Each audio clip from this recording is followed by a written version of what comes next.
अस्सलाम वालेकुम, मैं हूं डॉक्टर काज़मी। बाज़ औक़ात हमें ऐसे महसूस होता है कि हमारा सारा जिस्म अचानक से गर्म हो गया या हमारे जिस्म का कोई हिस्सा जैसे सर वग़ैरह, इसको हॉट फ्लैशेस कहते हैं।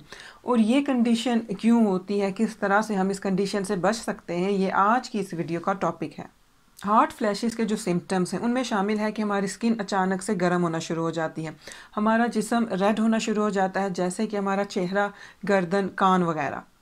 पसीना बहुत ज़्यादा आता है, उँगलियों में ऐसे महसूस होता है जैसे सुइयाँ चुभ रही हों और जो दिल की धड़कन होती है वो तेज़ होना शुरू हो जाती है।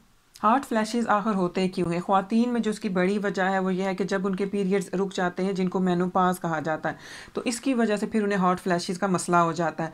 इसके अलावा डायबिटीज़ की वजह से बर्थ को कंट्रोल करने के लिए अगर कुछ इस्तेमाल किया जाता है तो बाज़ औक़ात उस वजह से भी हॉट फ्लैशेस का मसला हो जाता है।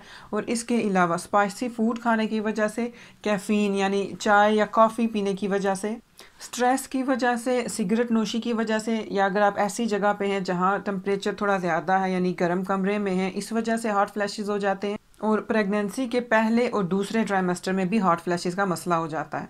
हॉट फ्लैशेस के ट्रीटमेंट्स पे आप बात कर लेते हैं। वो ख़वातीन जिनको मेनोपॉज़ की वजह से हॉट फ्लैशेस होते हैं, तो उनके लिए जो सबसे बेस्ट ट्रीटमेंट अवेलेबल है वो है हार्मोन रिप्लेसमेंट थेरेपी। और इस थेरेपी की वजह से उनकी जो सिम्पटम्स हैं वो कम्प्लीटली ख़त्म हो जाती हैं। इसके अलावा अगर किसी का हॉट फ्लैश ट्रिगर होने वाला है तो वो ठंडा पानी पिए, और जिस रूम में आप हैं उसका टेम्परेचर ज़्यादा बढ़ने ना दें, टेम्परेचर को थोड़ा कम रखें। और उसके लिए आप विंडो खोल दें, फ़ैन का इस्तेमाल करें और बहुत ज़्यादा गर्म कपड़े मत पहनें। और अपने खानों पे ख़ुसूसी तवज्जो दें कि जो बहुत ज़्यादा स्पाइसी खाने हैं वो मत खाएं।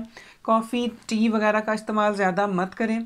और अक्सर औक़ात ये देखा गया है कि वो औरतें जो इस मर्ज़ का शिकार होती हैं उन्होंने मेडिटेशन की मदद से काफ़ी हद तक इस मर्ज़ से रिलीफ़ हासिल किया। यानी कि मेडिटेशन में आप ऐसे कर सकते हैं कि डीप ब्रीदिंग की प्रैक्टिस करें और इसके अलावा स्ट्रेस को कम करने वाली जो टेक्निक्स अवेलेबल हैं उनको अपनाएं।